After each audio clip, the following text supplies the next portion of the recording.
You ask Tiger to solve. This deals with linear equations with one unknown. The final result is v equals 19. Let's solve it step by step. Simplify the expression. Expand the parentheses.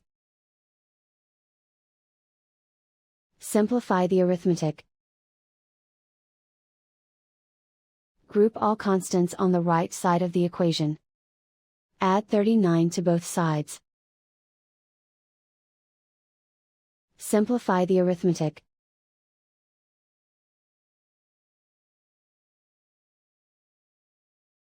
Isolate the v. Divide both sides by 3.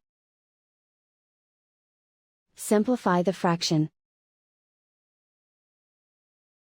Find the greatest common factor of the numerator and denominator. Factor out and cancel the greatest common factor.